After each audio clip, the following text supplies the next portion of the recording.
Wena uye wamitha umntwana? Yebo ma.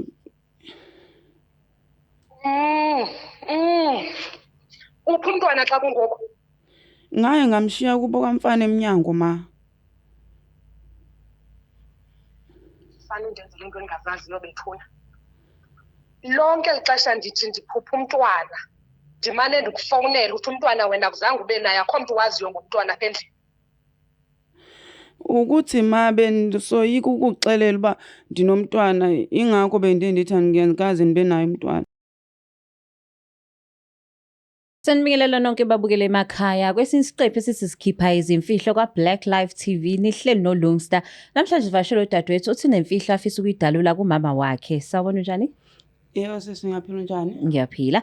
Cela ubingelela babukele emakhaya usho uqhamuka kwami nendawo. Molweni babukele emakhaya. Ndisuke Eastern Cape kodwa ngihlale kakhulu lapha eThekwini. Ngihlale la eThekwini. Ngihlale la eThekwini. Okay. Ufikiswa yini kulesi sihlalo? Into engilese kulesihlalo ingokuthi kunento eyenzeka engifuna ukuyiconfessa kuma wami. Ngaba nengane engangayihlelile engayithola ngendlela engabonakali kahle, ngabe seyingane ngayoshiya khona. Wathola ingane ongayihlelile yangatholakala ngendlela engabonakali kahle, kwenzakalani? Into eyenzeka ukuthi ingane ngayithola kumfana engangibhema naye. Ubhema naye? Yebo. Okay, so wena uhlala kuphi nomama? Mina angihlali noma, bengihlala ne-stepmother mina la eThekwini, then babe sebeyangithumela ke esikolweni, ngihlala la eThekwini eDrobheni. Oh, uhlala eThekwini. So uyafunda? Yebo ngiyafunda. So manje ke impilo yakho ngobuthi ke na wathola usuthola ingane nomuntu enibhema nayo. Hayi ukuthi uyela ukuyofunda nibhema naye kanjani? Ngaliphi? Like besithi sihlalele then sihambe sobhema njengoba uyazazi ke nawe ingane ukuthi masiyingane sinezinto esizibhemayo. Sathi sibhemile nomfana insangu then sagcina sembedeni. Uma sigcina sembedeni kwatholakala ukuthi ngikhulelwe. So ayisetshenzisanga ne-protection lapho? Azange sibe naso isikhathi protection. Kwakuphuthuma? Yebo, kwakuphuthuma. Okay, so usuthola ukuthi ukhulelwe ke, yasithini plan yakho?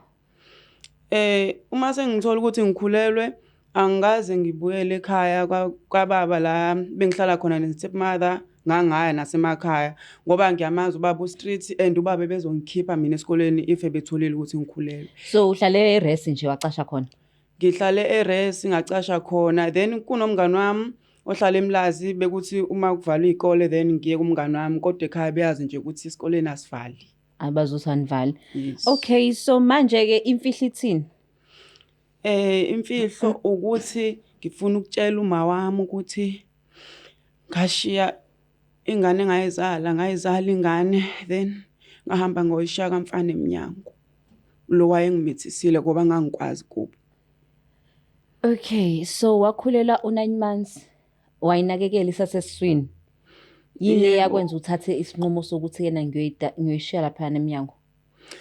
Ngokuthi ngangazi ukuthi ekhaya bazobuza ukuthi indaba ingane yabani, njengoba senginengane nje babezofuna lonke ama instructions ukuthi kwenzakalani. So engakho ngahamba ngoyishiya lapha, nanokuthi if ngangikhiphile mhlambe kwakuzoba yimina ozoba senkingeni, ngabona ukuthi angingayikhiphi ihlale ngigcine ngoba vele baningi abayikhipha ingane then sibese ziyashona nabo bashone. So isikhathi bangabe sayithola. Yebo. So angixoxele ngalolu suku lolu uphuma esibhedlela uphuma kuyoteta, ingane wayishiya nini? Wayishiya usanda uyiteta, kwenzakalani? Into eyenzeka ngahlala esibhedlela, abangani bami bafika bazongikhipha then ngaya kamngani wami kubo cause babengikhonzile abantu balaphayana kodwa bengayazi ukuthi kuyimfihlo lonto yokukhulelwa kwami. Sahlala isonto elilodwa then uma sekuthiwa lapha kwami kwantombazane engangihlala kubo kwathiwa ngihambise ekhaya ingane, ngabe sengiyahamba ke ngoyishiya kamfana eMnyango. Usuyahamba uyishiya kamfana eMnyango? Yebo, isinesonto. So akhathi uyishiya wa-check ukuthi mhlawumbe ukhona umuntu oyitholayo ingathathwa nayilwane, like kwakusebusuku esemini nini?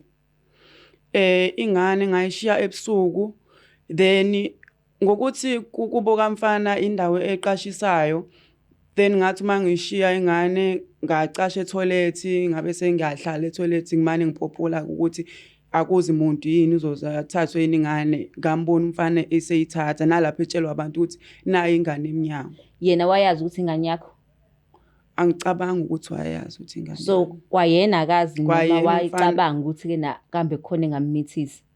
Kwayena umfana naye akazi ukuthi ingane like ngamithi wayazi ukuthi ngimithi kodwa still engakholwa ukuthi imini engimithisile ukuthi phela mina ngithi ngibhema naye wayetshela ukuthi njengoba ngibheme naye ngalala naye obviously nabanye mangibhema nabo ngiyalala nabo ingakho ke ngabona ukuthi angishini. So ingane ke after let's say a week walandelela ukucheck ukuthi isakhona lapha kamfana kwenzakalani ngayo noma mhlawumbe bayahambisa emaphoyiseni?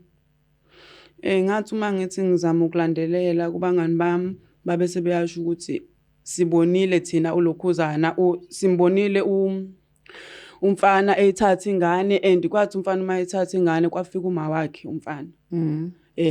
Uma wakhe wahlala naye isonto ke angaze wahlala isonto no wahlala kanjani then wabe sezolokhuzwa wakhe ingane. Wenzani wayithatha? Cabanga kanjalo ukuthi wayithatha ngoba umfana ngangihlezi ngimbona ingane ingekho. Naye akakubuza ukuthi iphi ingane? Phela ma angithi wayengifike njengoba sasilokhuza sayisenzile lento le wayeyiphika sona sinye isizathu leyo senza ukuthi ingane ngiyoyishiya kubo ukuthi wayeyiphika ngesizathu sokuthi sibhema sonke thina sabe sesiyalala ke. Ngiyakuzwa kodwa ke na i-frustration yami ukuthi ushiya ingane and naye akekho sure ukuthi ke na eyakho angithi. Yebo akanayo sure. So kahle wena fanele ke nasithinta abantu abawu2 hayi umama kuphela. Yebo kodwa uma singake sithinte uma mhlambe uma khona indlela angenza ngayo ukuthi sihambe siyomthinta ngisho umfana. Okay, sekwenzekaleni ke manje uyithola ukuthi usufuna ukuconfess? Ukuthi uma uyangihlupha endlini unento uma nenifonele ngiceba hayibo sinalo awunayo umntana. Uthawunalo umntana? Ya hleze ebuza ukuthi unayo umntwana hleze eziphupha umntwana wentombazana ngoko ndabona ba hayi lo mntwana amphuphayo. So uma ekubuza kanjalo ethi ke nasinala unayo umntana wenze njani ithini response yakho? Ngimtshela ukuthi anginayo ingane angakayitholi nje ingane. So if usimfonela kuma namhlanje ngoba phela kuzomela simfonele simtshela ngalolu daba, if simfonela engayingeni le ndaba wena uzokwenza njani ngoba phela at the end of the day fanele uyithole ingane? Ay uma ngokuthi umuntu onodlame manje angazi nini yona nento le yenza ukuthi ngibhalele la ekhaya nibe seniyangisiza ukukhuluma naye ngoba unodlame and nengane vele bengeke yamkele kalula kodwa ke manje sekunzima kakhulu ngoba sengifihlile yabe ngayishiya nala engashiya khona. Okay, so ngaphandle kwamaphupho wena lengane uyayifuna? Yebo sengiyayidinga manje ingane yami ngoba angazi kodwa ngiyayidinga. Isingakanani manje? I think ino 3 years manje. No 3 years. Yebo. So for the past 3 years nje uyazi ingane yakho ukuthi ikhula kanjani? Ngeke uyikhombe noma bedlula nayo endaweni. So awuyazi nje. Angiyazi nje ngeke ngiyikhombe ngifuna uqamba amanga. Okay, no asimthinta umama simazisa ngalolu daba. Asithembe ukuthi ke uzokwazi ukuthi ke na akusize kanjani. Yebo. Simthinta umama. Usuready? Yebo.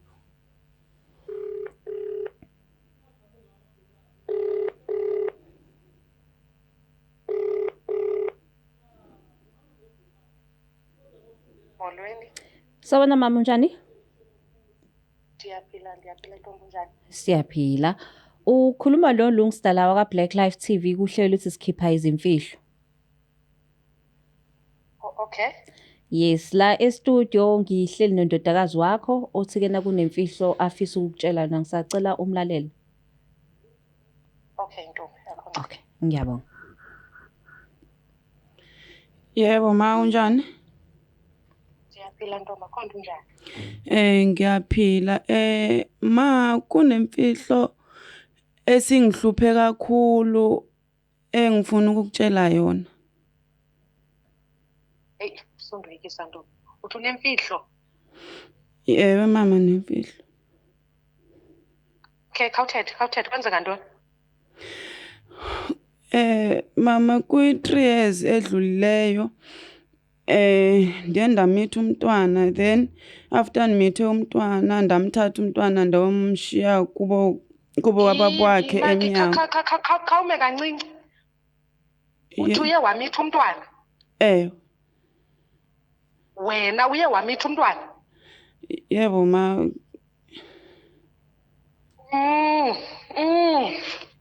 Uphi umntwana xa kungoko?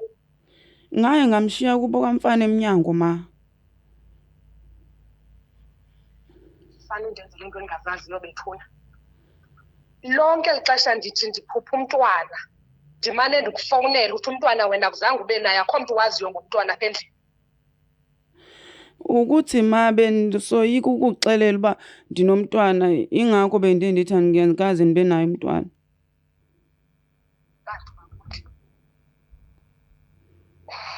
Ndiyaqala ukuyivakele. Woyika ukuxelela mna nyoko wakho ukuba wena unomntwana. Ndiyaxolisa mama, ndakuphoxa. Umntwana unangaphi ngoku? Ugqiba i-3 years nje kumanje ngoDisemba. I-3 years yonke? Ewe mama. Ukhohlakele. Iminyaka emithathu yonke? Mama, ndiyaxolisa. Iminyaka emithathu yonke zange wayithi ngci nento yoba unomntwana? Wamithela phi? Ngamitha ngenkathi ngihlala nobaba ngifunda esikolweni.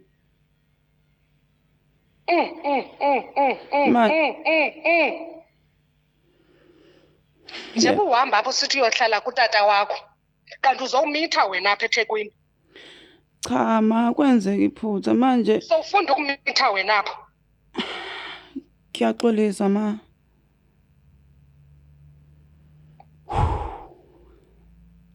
Ugqibele nini uthetha nabantu bakulo tatakhe? Angikaze ngakhuluma nabo ma.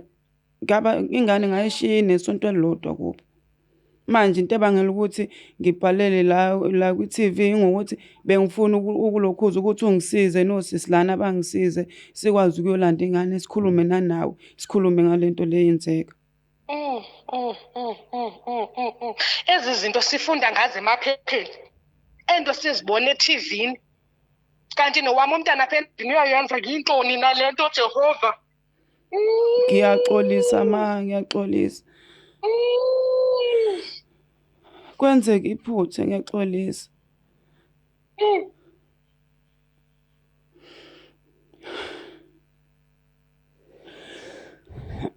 Ma. Okay, ndizayilungisa. Yebo ma. Uphi ngoku? Ngila eThekwini kulabantu engibabhalelile ukuthi abangisize. So utata wakho akayazi lento? Cha, akayazi. Akho mntu uyaziyo ngalento? Umngani wami kuphela uyaziyo.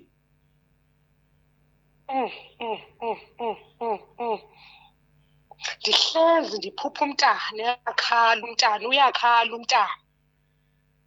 Umntana uyakhala, umntana oyintombazana.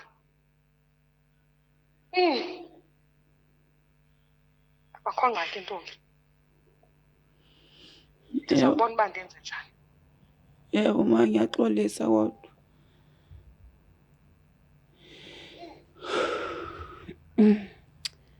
Sona mama. Molo ntombi. Siyabonga ukuthi uthathe i-call yethu, kodwa uzwa kanjani uzokuthiwa umzukulu ongamazi useyintabeni? Ndifuna uxoka. Ndiyaqala ungehlela le into, zange ndayiva. Andalihlika mnandi tu. And ngiyakuzwa uthi ubuhlezi uphupha. Ndihlezi ndiphupha mntanam. Umntana uyakhala, umntana oncinci oyintombazana. Ke mna ke ndingumuntu omane evelelwa zizinto, ndimane ndisitsho apha kuba liyandihlupha eli phupha lalo mntana oyintombazana uyakhala.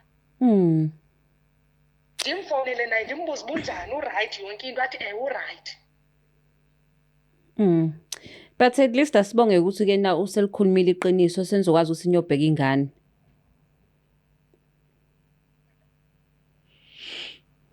Uyabo? Yeah, because okunye kena okungiphatha kabi noma okungwarishayo ukuthi nobaba wengane akazi ukuthi ingane yakhe le. Wavesa nowayishiya ngoba umfana uthi ke nababebhema naye, wayiphika ingane, wathi nje akuyona yakhe, so wayithatha wayishiya khona. So naye umfana uyambona every day mawukuthi bayahlangana akekho ukhuluma indaba yengane. Kodwa intombi liyami iqinisekile ukuthi ngutata omntwana lo. Uthi uqinisekile ukuthi uyena. Kulungile mntana makhonjeke. Hayi, no siyabonga kakhulu ukuthi uthatha i-call yethu.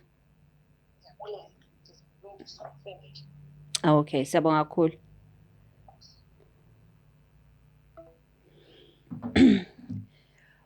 Wawungakhulumi ngani noma?